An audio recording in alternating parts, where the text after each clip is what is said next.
Assalamualaikum warahmatullahi wabarakatuh. Bismillahirrahmanirrahim. Alhamdulillahirabbil alamin wa bihi nasta'inu ala umurid dunya waddin. Wassalatu wassalamu ala asyrafil anbiya'i wal mursalin sayyidina wa habibina Muhammadin wa ala alihi wa sahbihi ajma'in. Subhanaka la ilma lana illa ma 'allamtana innaka antal alimul hakim. Allahumma adinal haqqa haqqan warzuqna husna ittiba'i wa adinal batila batila warzuqna husna ijtinabih.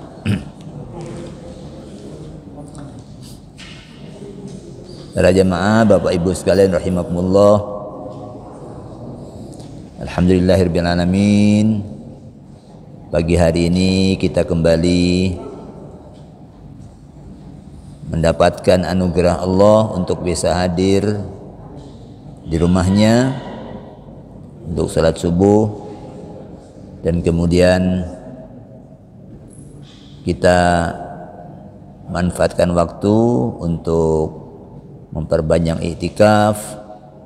Kita isi dengan kajian fikih. Mudah-mudahan Allah Subhanahu wa taala mencatat semuanya sebagai bagian dari pengabdian kita kepadanya. Amin Allahumma amin. Para jamaah, tema pagi hari ini melanjutkan tema tentang salat jamaah. Ya. Ini subtema yang kedua. Pada tema yang pertama kita sudah membahas salat jamaah itu dari segi bahwa dia adalah amalan ya, yang sangat dianjurkan. Itu sunnah muakkadah ya, bagi laki-laki. Salat jamaah itu lebih unggul 27 derajat dibanding dengan salat munfarid, salat sendirian. Salat jamaah itu bila dikerjakan di masjid sama dengan 25 kali lipat dibanding dengan kalau dikerjakan di rumah atau di pasar. Kemudian salat jamaah itu meningkat nilainya dengan bertambahnya jumlah makmum. Semakin banyak jumlah makmumnya semakin baik. Kemudian yang sudah kita bahas juga adalah pahala salat jamaah bertambah dengan makin jauhnya jarak tempuh. Kita ingat yang lalu Bani Salamah itu mau pindah ke seputar masjid, tapi oleh Nabi diminta mereka untuk tetap saja tinggal di kampung mereka, karena langkah-langkah mereka ke masjid itu yang satu menghapus dosa, yang satu mengangkat derajat.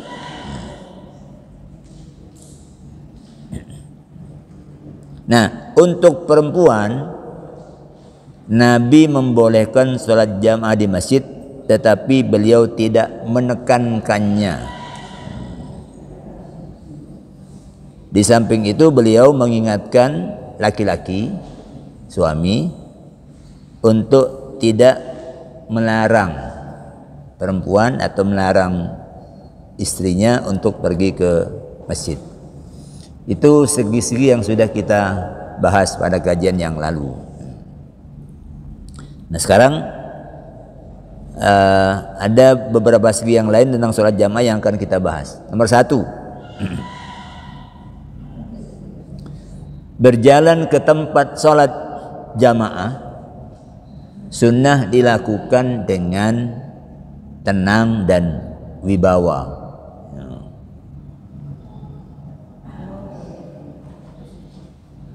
Tenang itu maknanya tidak kesusu. Wibawa itu kayak kalau apa namanya, presiden memasuki ruangan, nah itu berjalannya itu berjalan wibawa, ya. Yundabu al-masyu ilal masjidi ma'as sakinah wal waqar. Jalannya itu tenang dan apa? Ya, wibawa, ya, wibawa. Wa yukrahul isra'u, dan dimakruhkan al-isra', apa namanya, bersegera, ya.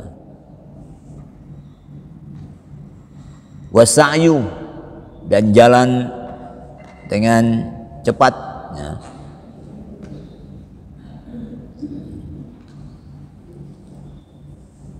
Li'anna al-insana fi hukmil musalli min hina khurujihi ila shalah, karena orang itu sudah berada dalam hukum musalli, sudah dihukumi seperti orang sholat semenjak dia keluar dari rumahnya untuk sholat. Jadi ketika dia sudah keluar menuju tempat sholat, dia dihukumi sebagaimana orang sholat. Sholat itu kan harus tumaknina, sholat itu kan harus tenang, maka pergi ke masjid pun itu juga butuh tenang. Jangan kesusu. Nah, terkait ini sahabat Nabi Abu Qatadah menceritakan kejadian yang disaksikan oleh ayahnya, yaitu bahwa para sahabat yang datang ke tempat sholat dengan tergesa-gesa diingatkan oleh Nabi agar berjalan dengan tenang.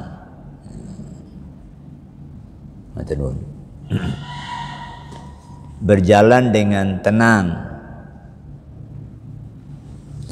Sekiranya ia tiba di tempat sholat itu terlambat, ya, maka kerjakan apa yang didapat, sempurnakan apa yang lewat.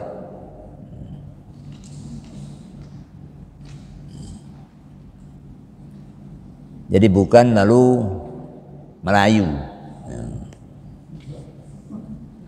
Jadi kata Nabi Qatadah, bainama nahnu nusalli ma'an Nabi sallallahu alaihi wasallam, ketika kami salat bersama Nabi, ya, id sami'a jalabata rijalin,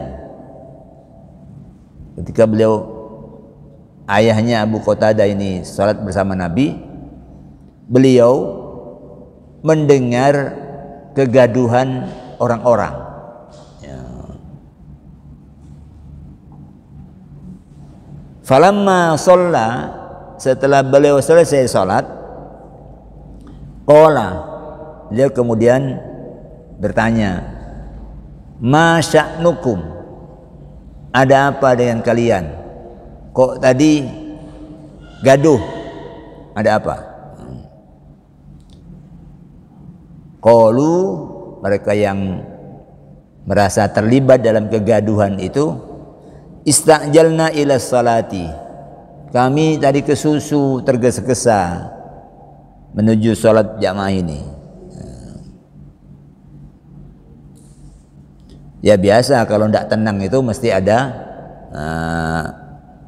kegaduhan, entah bunyi langkah-langkahnya atau bunyi sandalnya yang ditaruh tergesa-gesa, ya. Kemudian Nabi menyatakan, fala taf'alu, jangan kalian lakukan lagi, ya. Idza ataitumus salata, maka kalau kalian datang menuju tempat salat, fa'alaikum bis sakinati, hendaklah kalian tenang. Fama adraktum fasallu, Apa yang kalian dapat ya ikuti, ya. Wa ma fatakum fa'timmu. Apa yang sudah berlalu, sudah lewat, fa'timmu, sempurnakan. Ya seperti yang sudah semua kita ketahui, ya.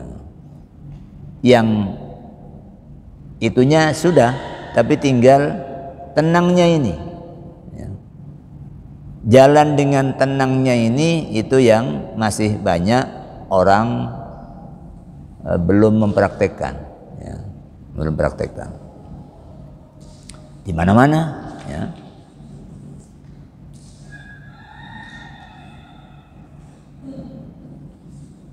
Termasuk itu lomba lari itu masih ya banyak terjadi di tempat yang jumlah jamaahnya besar, seperti Masjid Nabawi, masjid itu kalau sudah adzan, itu kemudian ada lomba lari, ya, lari.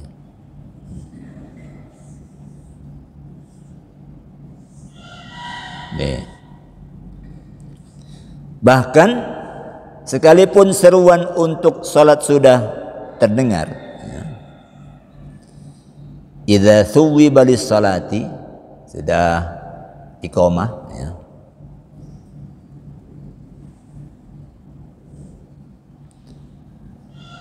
Fala ta'tuha wa antum tas'auna, ya. Maka jangan kalian datang ke tempat sholat sementara kalian itu berjalan dengan cepat. Oh ya, apa kalau ini tidak jalan? Ya podo ae. Kalau sepedahan, mancalnya itu menjadi ngebut. Kalau sepeda motoran, tugasnya tambah kencang, ya. Itu sama aja. Jalannya menjadi tidak tenang, menjadi tergesa-gesa, ya. Ini Nabi ngajarkan aja kuatir awakmu budal sholat iku wis kitung sholat, tetap tenang, nanti yang didapat kamu ikuti, yang lewat kamu sempurnakan. Waktuha wa alaikum as-sakinah, datanglah kamu ke tempat sholat sementara kamu tetap tenang. Sama, fama adraktum fasallu, yang kamu dapat kamu sholat, kamu lakukan sholat itu.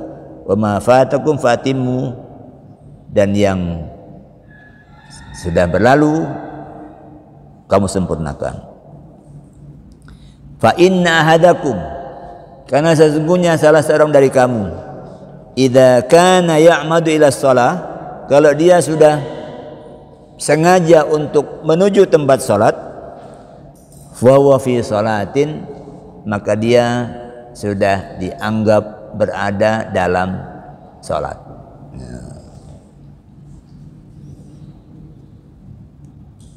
Jadi ini menjadi rincian dari apa yang diajarkan oleh Nabi, bahwa tergesa-gesa itu bagian dari pekerjaan setan. Jadi jangan tergesa-gesa.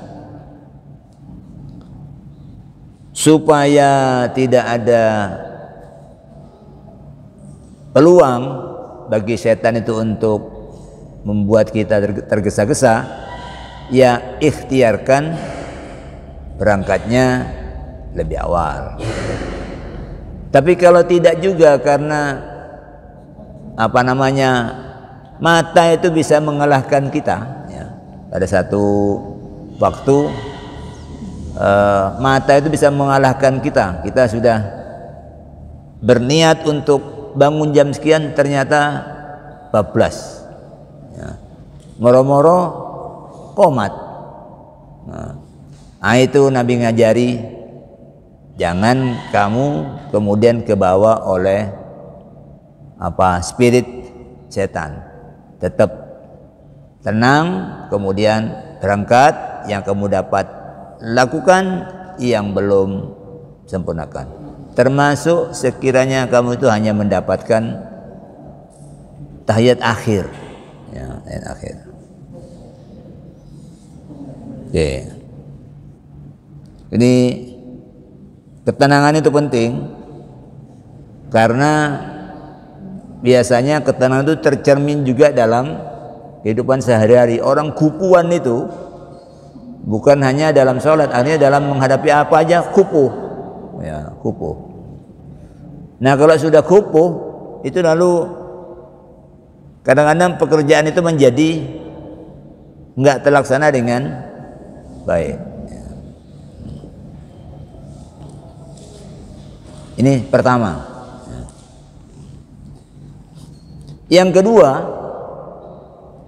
di sisi lain disyariatkan atas imam memperpanjang rakaat pertama guna menunggu orang yang baru masuk agar mendapatkan keutamaan jamaah. Jadi yusra'u lil imam, disyariatkan bagi imam ayyutawwila raka'atal ula, untuk memanjangkan rakaat pertama. Intidharan lid-dakhil, dengan maksud untuk menunggu orang-orang yang baru masuk. Liyudrika fadilatal jamaah, supaya dia juga bisa mendapatkan keutamaan salat jamaah. Juga dianjurkan atas imam untuk menunggu orang yang dirasanya baru masuk. Kama yustahabbu lahu intidharu man ahassa bihi dakhilan wa huwa raki'un, sementara dia posisinya sedang ruku. Imam sedang ruku, kok terasa ada pintu dibuka. Nah itu disunnahkan imam itu untuk memperpanjang rukuknya, supaya orang yang baru masuk itu bisa nututi rakaat yang pertama. Jadi ini gambaran imam dan makmum itu tidak mementingkan diri sendiri, saling mendukung. Le iso iku iso apa? Dapat semua.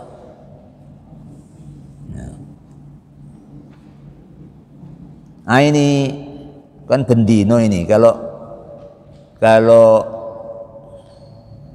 ini mewarnai cara pandang kita dalam hidup, itu orang berpikir tidak mementingkan diri sendiri. Itu akan tercermin dalam perlakuan dalam kelakuan di jalan. Saya dulu pernah mendapati tahun berapa dulu, tahun 81 kita. Saya KKN di daerah Blitar Utara, di desa tertinggi di kaki Gunung Kawi. Itu mobil ke situ itu jarang. Jadi kalau mobil itu sudah penuh, masih ada orang lagi yang belum. Itu yang di dalam itu, ayo dikowo. Mepet, sementing melebu. Ini semangat seperti itu. Ya. Bahkan bilang, jangan wes, apa? Gak mau. Nah, tidak begitu. Jadi di depan itu bisa sampai 5. Saya sampai 5. 1 ke depan, 1 ke belakang. Akhirnya pintu itu ditahan dengan memang dia naik. Jadi mobilnya tidak banter. Tapi semangat bareng-barengnya itu susah ditemukan kalau di kota. Susah ditemukan. Kira-kira seperti itu kalau salat jamaah mewarnai kehidupan sehari-hari. Maka dulu Nabi itu kalau salat habis, karena beliau di rumahnya di samping masjid dan ada tabir, ya. Itu kalau setelah sholat sunnah fajar, ya, qobliyah subuh, beliau itu meleset, tiduran miring ke kanan, ya. Kalau Siti Aisyah sudah bangun, beliau berkomunikasi. Kenapa ngeleset? Ya, satu, beliau sholat malam sudah panjang, lalu sholat fajarnya pendek, ringkas, ya, ringan. Habis itu ngeleset. Untuk apa? Ya nunggu orang-orang, ya. Biasanya beliau itu keluar kalau sudah iqamah. Yang ngerti jumlah orang sudah banyak itu muadzin. Jadi beliau kemudian keluar. Kalau belum iqamah, beliau tidak keluar. Karena nanti kalau keluar, ya ini diqamati, sementara masih banyak orang belum tiba. Jadi semangat bareng-bareng itu yang terbangun. Kata Abu Qatadah, Rasulullah SAW biasa memanjangkan rakaat pertama yang tidak dilakukannya pada rakaat kedua. Artinya surah yang dibaca pada rakaat kedua itu lebih pendek dari surah yang dibaca pada rakaat pertama. Pada salat asar ya begitu, pada salat subuh juga begitu. Sehingga kami menduga, ini kata Abu Qatadah, dengan itu beliau hendak memberi kesempatan kepada orang-orang untuk mendapatkan rakaat pertama. Itu dalam hadis riwayat Abu Dawud 799 sampai 800, ada 2 hadisnya. Karena Rasulullah sallallahu alaihi wasallam yutawwilu fi rakaatil ula. Beliau memperpanjang salat pada rakaat pertama. Mala yutawwilu fi tsaniyah. Sesuatu yang tidak beliau lakukan panjangnya seperti itu pada rakaat kedua. Wa hakadha fi salatil asri, seperti itu pada salat asar. Wa hakadha fi salatil ghada, seperti itu juga pada salat di pagi hari yaitu subuh. Badananna, lalu kami para sahabat itu mengira kebiasaan Rasulullah seperti itu adalah annahu yuridu bidzalika, bahwa beliau menghendaki dengan cara seperti itu ayyudrikan nasu ar-rakaatal ula, itu untuk memberikan kesempatan kepada orang-orang agar mendapatkan rakaat yang pertama.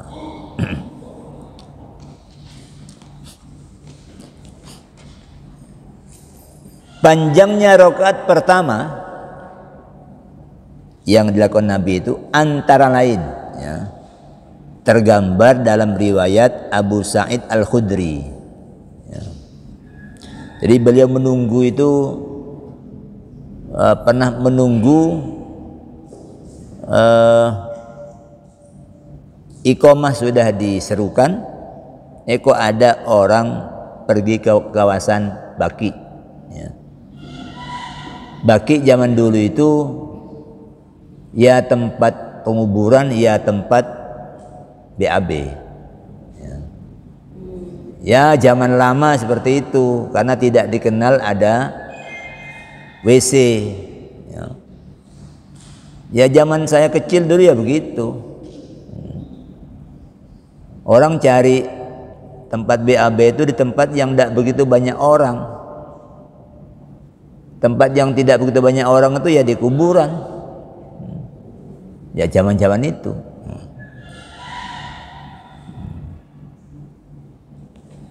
Kadang bawa pacul, dilubangi sedikit, lalu BAB di situ, habis itu ditutup. Zaman kecil saya kayak gitu, ya. Bahkan sempat BAB itu dari belakang lewat ular, tengah-tengah itu, ya. Ya ini abad ke-7, Abad ke-7 itu kalau sekarang sudah 1400 tahun lebih bisa dimaklumi di tempat yang sulit air ya. Maka kalau kemudian ada ajaran bersuci dari BAB itu dengan istinja pakai batu 3 ya, itu sudah cukup. Iya, itu bagian dari kemudahan agama ini. Kalau sampai bersih-sih pakai rinso, wah itu sulit ya. Jadi bagaimana kita bisa membayangkan dengan batu itu iso bersih-sih? Nggak bisa ya, nggak bisa. Tapi agama memberikan kemudahan ya. Cukup dengan itu ya. Tapi kita yang sudah biasa pakai air, sudah ente air akeh kemudian masih cukup sabun ya. Dia tidak apa-apa, tapi jangan sampai kemudian ngentekno banyu sing akeh.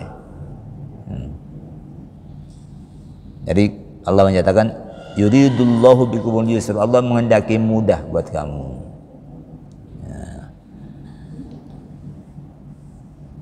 Jadi itu kebaki. Jadi kata Abu Sa'id Al-Khudri, laqad kanat salatul zuhri tuqam, salat zuhur itu sudah dimulai. Fayadhabudz zahibu, lalu seseorang dari jamaah itu nampaknya kebelet ya. Ilal baki, dia pergi ke baki. Fayaqdi hajatahu, lalu dia qada hajat ya. Bisa dibayangkan orang qada hajat ya. Tsumma yatawaddau, habis itu dia berwudu. Tsumma ya'ti, kemudian dia datang wa Rasulullah sallallahu alaihi wasallam fi raqatil ula. Rasulullah masih pada rakaat yang pertama. Jadi belum ruku. Ngerti ya ono orang yang masih qada hajat, dia panjangkan rakaatnya sampai dia selesai wudu, beliau masih rakaat pertama. Mimma yutawwiluha, itu sebagai rakaat yang beliau panjangkan ya, panjangkan.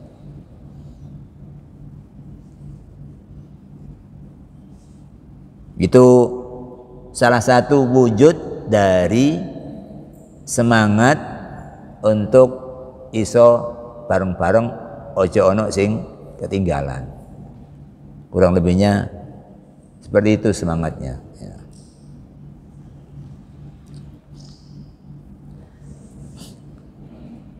Sebaliknya, ini tadi imam menunggu makmum. Ini sebaliknya, makmum menunggu imam. Sebaliknya, jika imam menunda memulai sholat jamaah karena sesuatu hal, maka para makmum hendaknya menunggu sampai imam memulainya. Ini tentu dustur umum. Ini berlaku untuk keadaan yang biasa. Tapi kalau ada makmum yang karena sesuatu sebab dia tidak mungkin menunggu imam, misalnya di stasiun ini kereta sudah mau berangkat, imamnya masih menunda karena ada sesuatu hal. Nah, dia iso ketinggalan kereta kalau nunggu imam. Nah, begini, ini kejadian khusus. Tapi yang kejadian umum normal itu makmum hendaknya menunggu. Anas bin Malik meriwayatkan bahwa suatu hari iqamah sudah dikumandangkan, sudah iqamah, sedangkan Nabi berbicara dengan seseorang di samping masjid. rupanya ada sesuatu yang penting, atau beliau itu memang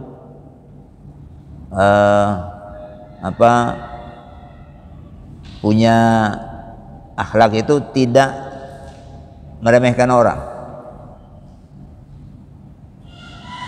terutama setelah ditegur Allah.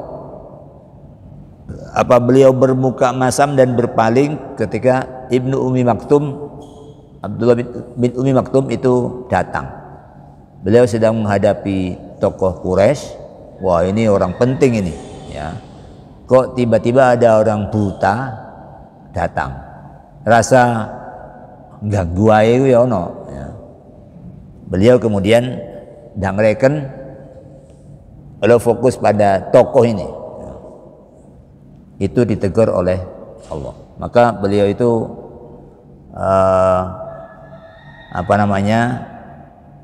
punya akhlak, tidak ada orang yang dianggap remeh, ya. Dilayani, berusaha dilayani, ya. Beliau belum memulai sholat juga hingga orang-orang tertidur. Sudah iqamah, beliau masih bicara sampai yang nunggu itu ngantuk, ya, ngantuk. Jadi ini Anas yang cerita, Anas bin Malik yang ini adalah khodim, pelayan, seorang sahabat kecil yang melayani kebutuhan Nabi sehari-hari. Jadi kata Anas, uqimatis shalah, iqamah sudah dikumandangkan. Wan nabiyyu yunaji rajulan fi janibil masjid, sementara Nabi sedang berbicara dengan seseorang laki-laki di samping masjid. Fama qama ila shalah, beliau tidak memulai salat hatta namal qaum, sampai orang-orang itu tertidur, ya. Ini makmum menunggu imam. Abu Hurairah meriwayatkan modus kejadian yang lain. Itu tadi yang diriwayatkan oleh Anas. Abu Hurairah menceritakan modus yang lain, yakni tentang sholat jamaah sudah siap dimulai. Sudah siap dimulai. Iqamah sudah diserukan, Nabi sudah para sahabat sudah meluruskan saf, Nabi sudah keluar lalu ngambil posisi di depan, betul-betul sudah siap mulai. Ibarat sepak bola itu sudah tinggal semprit dari wasit itu dimulai. Tiba-tiba Nabi sadar kalau beliau itu sedang junub. Nah ini ini kalau nabinya bukan orang, nggak akan ketemu begini ini. Tapi kan nabinya manusia, ya ada kejadian-kejadian yang itu bisa dipedomani sampai di belakang hari. Junub, ya. Kemudian beliau menyatakan, tetaplah kalian di sini, ya, pada posisi kalian. Beliau pulang, lalu mandi, lalu kembali dalam keadaan ini kepala beliau masih meneteskan air, ya.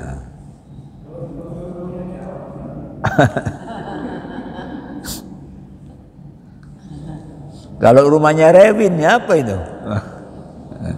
Tapi beliau bilang, tetaplah kalian pada posisi ini. Jadi jamaah itu tetap berdiri, tidak buyar, ya, sampai Nabi datang.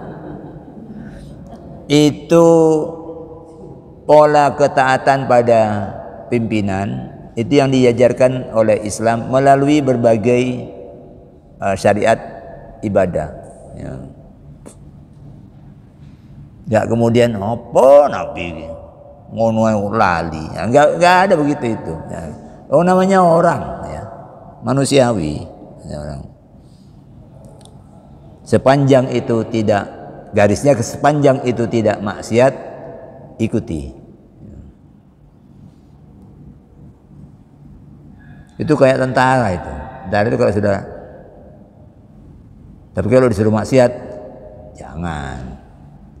Ya diadili, nanti disuruh nembak koncone dhewe. Ya. Disuruh berbohong, ya itu jangan, siapapun yang nyuruh. Oke. Jadi kata Buraid, uqimatus shalah, salat sudah diiqamati. Fasawan nas sufufahum, orang-orang sudah membentuk barisan. Fa kharaja Rasulullah sallallahu alaihi wasallam, Rasulullah kemudian keluar. Di iqamah beliau keluar. Fataqaddama, nah, beliau ngambil posisi depan, maju, wahwa junubun, sementara beliau sedang junub. Tsumma qala ala makanikum, ala makanikum, beliau bersabda, tetaplah kalian di tempat kalian. Faraja'a, beliau kemudian pulang. Faghtasala, mandi. Tsumma kharaja, kemudian beliau keluar kembali. Wara'suhu yaqtur ma'an, sementara kepala beliau itu meneteskan air. Fasalla bihim, setelah itu beliau salat bersama mereka. Nah ini makmum menunggu imam. Tadi imam menunggu makmum. Adapun kalau diketahui bahwa imam sedang tidak berada di tempat dan tidak ada informasi tentang kemungkinannya untuk bisa hadir, maka salat jamaah dilaksanakan dengan imam pengganti. Ya, imam pengganti itu penting, imam cadangan. Ya. Jangan sampai salat jamaah kemudian gak sido. Apa? Enggak. Akhirnya salat dewe-dewe. Ya. Tapi yang kurang bagus itu kalau rebutan jadi imam. Pokoknya asal ada maju gitu. Enggak memperhatikan barangkali ada yang lebih berumur atau ada yang lebih baik. Ya. Ini seringkali terjadi di tempat-tempat umum, moro-moro maju. Ya. Bahkan saya pernah menyaksikan kebalikan dari ini. Ya. Ini betul-betul tidak beradab. Ya. Saya menyaksikan sendiri. Ya. Imamnya itu imam berjadwal.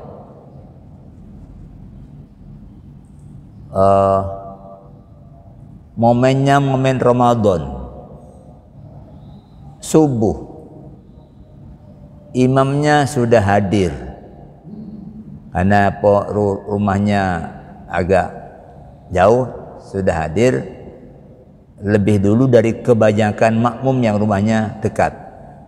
Biasa kalau apa namanya, Ramadan kan orang ada acara sahur, mentakhirkan sahurnya, dia sudah datang pakai jas, sudah duduk lurus di imaman, ya. Sudah duduk di situ, ya. Bahkan dia sudah sambil rengang-rengang itu berzikir, sambil nunggu orang-orang. Begitu iqamah dikumandangkan, seseorang maju pakai kaos ini, tidak pakai kopiah, ya. Kaosnya masuk dalam, disarungi, ngimami. Luar biasa ini. Maksud saya itu kurang ajarnya itu luar biasa. Ini sudah dijadwal, orang diundang, kemudian ini posisinya biasanya muadzin, dia maju. Tidak ketuan, pakai kaos lengan pendek. Yang ini pakai jas. Saya menyaksikan sendiri. Kemudian setelah selesai mampir ke rumah saya, menyatakan bahwa aku diperlakukan seperti itu. Karena aku khawatir gini. Mbok diberitahu.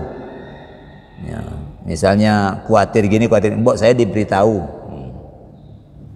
Saya masih ingat, ini tapi sudah lama ini. Tapi imamnya itu masih ada sampai sekarang.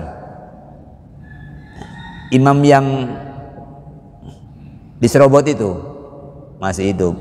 Yang nyerobot sudah berangkat lama, ya, sudah berangkat lama. Ya, mudah-mudahan itu jadi pelajaran bagi yang lain dan mudah-mudahan diampuni bagi yang lakunya. Nabi tidak mengajarkan seperti itu, ya. Hanya karena misalnya urusannya urusan beda-beda khilafiyah, tapi kemudian nabrak akhlak yang diajarkan Nabi itu kebablasan. Nah ini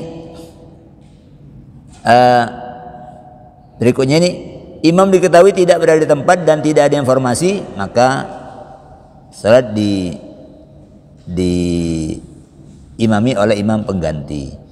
Sahal bin Sa'ad As-Sa'idi itu meriwayatkan, anna Rasulullah sallallahu alaihi wasallam dhahaba ila bani Amr bin Auf, bahwa beliau pergi ke kampung Bani Amr bin Auf, ya. Liyusliha bainahum, untuk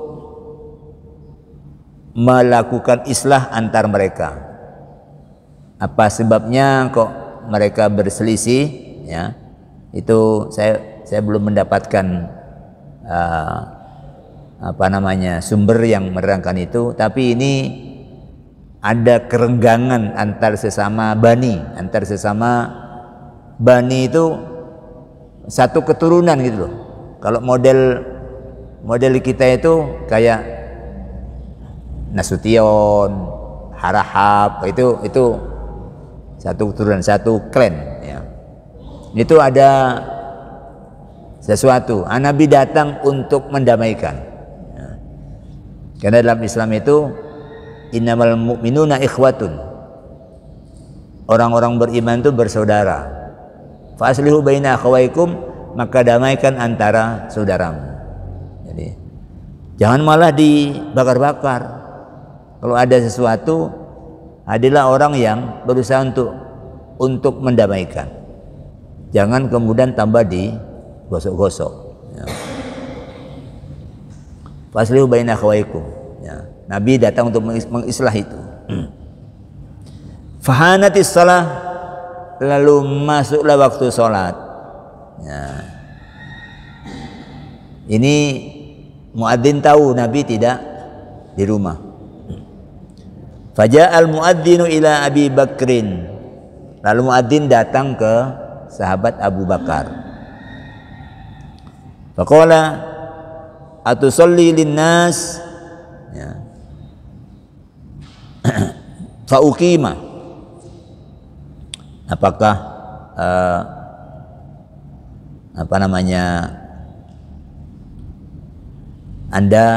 apakah panjenengan berkenan untuk salat bersama orang-orang, artinya mengimami, maka aku akan qomati, ya. Qala na'am, ya baiklah, kata Abu Bakar. Fasalla Abu Bakrin, lalu Abu Bakar mengimami salat. Nah, di saat Abu Bakar mengimami itu, faja'a Rasulullah sallallahu alaihi wasallam wan nas bis salati. Kanjeng Rasul datang sementara orang-orang sedang salat. Fatakhallasa hatta waqafa fi saffi. Lalu Nabi mengambil posisi sampai beliau berdiri dalam barisan. Ini barisan pertama. Fasaffaqan nasu, lalu melihat apa yang terjadi, Nabi hadir, orang-orang itu tepuk tangan. Ini ngasih kode kalau komandan hadir. Wa kana Abu Bakrin la yaltafitu, tapi Abu Bakar tetap tidak menoleh. La yaltafit fi salatihi, tetap tidak menoleh. Falamma aktsarun nasu tasfiqa, ketika orang-orang yang tepuk tangan itu semakin banyak, iltafata, baru Abu Bakar noleh. Fara'a Rasulullah sallallahu alaihi wasallam, beliau kemudian melihat ada Kanjeng Rasul. Fa asyara ilaihi Rasulullah animkus makanak. Rasulullah kemudian ngasih apa namanya, isyarat agar dia tetap di situ. Noleh, entah isyarat seperti apa, tapi mungkin begini agar beliau tetap di situ. Farafa Abu Bakr radhiyallahu anhu yadaihi fahamidallah ala ma amaruhu bihi Rasulullah sallallahu alaihi wasallam. Kemudian Abu Bakar mengangkat kedua tangannya dan memuji Allah atas apa yang Allah perintahkan melalui Rasulnya. Tsumma stakhara, kemudian Abu Bakar itu mundur. Ini boleh jadi posisinya itu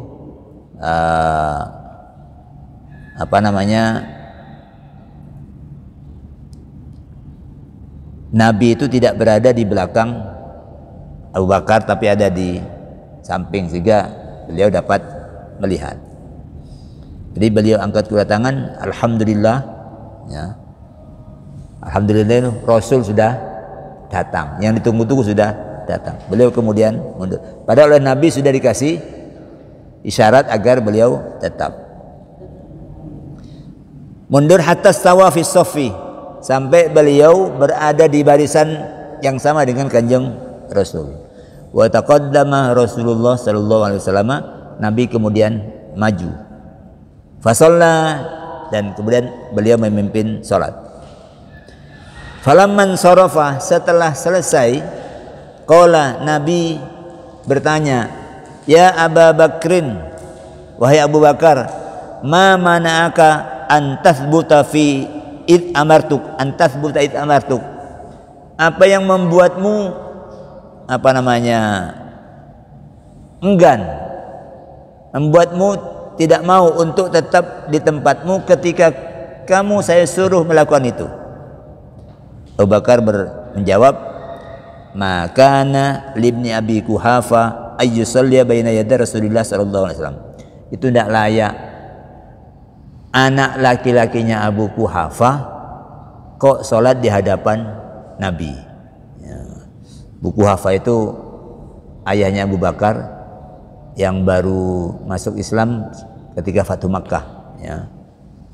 Itu Abu Bakar yang mertuanya Nabi, itu menyatakan tidak layak bagi putra Abu Quhafa untuk sholat di depan Kanjeng Rasul. Ini bagian dari tawadu, sikap tawadu. Masih mertuo ngerti mantunya itu Rasulullah. Enggak kemudian mentang-mentang masih Rasulullah, awam bukan mantuku. Enggak gitu, enggak gitu. Kemudian Nabi nanya, mali ru'aitukum aktsartum tasfiqa, kenapa tadi kalian itu kok kemudian tepuk tangan? Nabi kemudian menyatakan, kalau ada sesuatu yang terjadi di salati falyusabbih, hendaklah bertasbih. Laki-laki itu sebutkan subhanallah, jangan tepuk tangan. Ya. Fa innahu idza sabba iltafata ilaihi, kalau seseorang itu bertasbih maka yang lain akan noleh, ada apa? Subhanallah, ada apa ini? Mesti ada ya, mesti noleh. Ya. Wa inna tasfiqu lin nisa, tepuk tangan itu hanya cara untuk perempuan. Ya, ini kemudian ketemu dengan rincian-rincian karena ada sesuatu kejadian. Ya. Ini beberapa hal yang pagi hari ini kita kuatkan kembali berkenaan dengan salat jamaah dan spiritnya untuk bareng-bareng. Ya. Kemudian meletakkan pimpinan itu pada posisi yang diikuti. Ya. Yang pimpinan walaupun dia diikuti, dia ya mikirkan juga anggotanya, tidak mentang-mentang opo jariku. Ya. Ini penting begini untuk kita resapi. Saya kira waktunya sudah lewat. Boleh satu aja. Nih.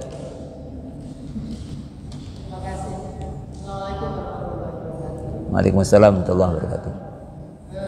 Di sini dijelaskan bahwa untuk orang perempuan berarti lebih banyak. Oke. Baik, yang lalu sudah benar disinggung ya tentang ini. Jadi perempuan oleh Nabi dibolehkan jamaah di masjid, tapi tidak ditekankan seperti orang laki-laki. Ya. Pertanyaannya, apakah kalau sholat di masjid dapat 27 fadilah seperti jamaah pada umumnya? Kalau bertambah jamaahnya tambah juga. Ya. Ini begini. Nomor satu, perempuan itu memang mendapatkan syariat yang tidak sama dengan laki-laki. Ya. Nabi menyatakan perempuan itu ra'iyatun fi baiti zaujiha. Perempuan itu adalah pemimpin di rumah suaminya. Ada wilayah rumah-rumah itu yang perempuan itu menjadi pemimpinnya di situ. Ya. Maka untuk sholat harian yang harus ke publik itu Nabi menekankan yang laki-laki, tapi perempuan tidak. Ya. Secara umum dinyatakan bahwa rumahmu bagi perempuan itu lebih baik daripada kamu ke masjid. Ini kaitannya dengan sholat jamaah ansih, ya, hanya sholat jamaah. Apalagi pada zaman Nabi itu posisi sosial itu ada musuh. Ya. Madinah itu walaupun sudah diikat dengan wasiqah, dengan piagam Madinah, tapi pelanggaran-pelanggaran itu terus terjadi. Ya. Nabi datang itu merangkul semua bani dirangkul. Ayo bangun Madinah. Kalau ada yang nyerang siapapun, pertahankan Madinah, apapun agamanya. Orang musyrik diserang oleh pihak lain, orang muslim wajib mempertahankan Madinah. Orang mukmin diserang orang lain, orang musyrik, orang ahlul kitab wajib mempertahankan Madinah. Ini yang dibangun oleh Nabi. Ya mirip tempat kita lah ya. Tapi terjadi pelanggaran. Artinya gunting dalam lipatan ya. Sehingga sampai terjadi perang Ahzab, itu koalisi dari ahlul kitab, orang musyrik itu semua memerangi Madinah, yang kemudian Nabi membuat parit yang dalam hingga kuda pun sulit untuk, dan akhirnya Madinah bisa diamankan. Jadi suasananya seperti itu. Perempuan itu rawan kalau keluar zaman itu ya, polisi tidak ada, sehingga Nabi menghadirkan namanya polisi pribadi. Perempuan, siapapun perempuan yang keluar harus dikawal oleh mahramnya. Itu bodyguard perorangan ya, zaman itu ya, sehingga di rumah itu prinsipnya lebih baik. Bahkan di rumah yang paling dalam itu lebih baik ya. Paling dalam, di tempat kamu tidur, kamu salat, itu yang paling baik ya. Itu dalam hal sholat jamaah aja. Tapi kalau plus ada kajian seperti ini, nah kajiannya kan jadi wajib. Plus untuk silaturahim dengan tonggo-tonggo, nah itu juga jadi lebih baik. Tapi tetap aja perempuan itu tidak ditekan untuk sholat jamaah seperti laki-laki. Nah, seperti itu Bu ya. Ya, intinya seperti itu ya. Kalau lebih lanjut sampai yang detail-detail, nah itu sudah urusannya sing nyatet. Lihat ini. Tapi ada jangan pakai wewangian. Pokoknya intinya itu jangan menghadirkan, karena laki-laki dan perempuan mesti ada setrumnya ya. Jangan pakai wewangian. Nabi kalau sudah malam Isya, perempuan yang pakai bahur, yang pakai wewangian sebaiknya jangan ke masjid. Ya khawatir itu sudah peteng-peteng, kemudian ada bau harum. Orang laki-laki yang hidung belang bisa jadi itu membuat fitnah ya. Itu bagian dari cara-cara yang diajarkan oleh Nabi agar semua itu ketoto.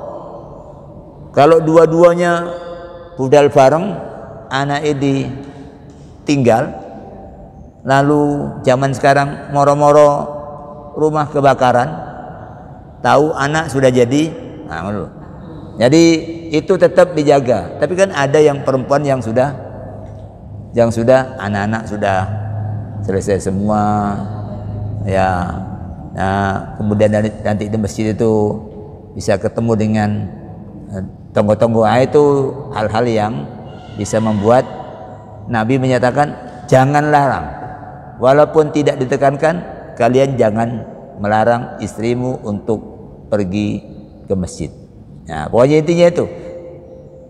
Garis besarnya seperti itu. Ya, garis besarnya seperti itu. Nah,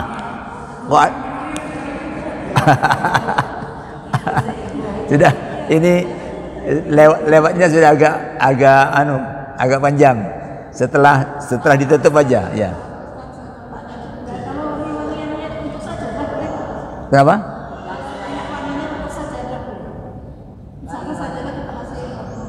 Oh, sajadah. Ya, kira-kira itu wangi sajadah itu tercium enggak dari seperti kalau kita pakai untuk baju kita? Kalau enggak, ya enggak apa-apa. Pokoknya intinya itu ngerti dewe lah. Ini bagian dari kerawanan yang perlu dijaga ya. Ya. Saya kira itu kita akhiri dengan hamdalah. Alhamdulillahirabbil alamin. Assalamualaikum warahmatullahi wabarakatuh. Astaghfirullah rabbal baraya, astaghfirullah minal khataya, rabbi zidni ilma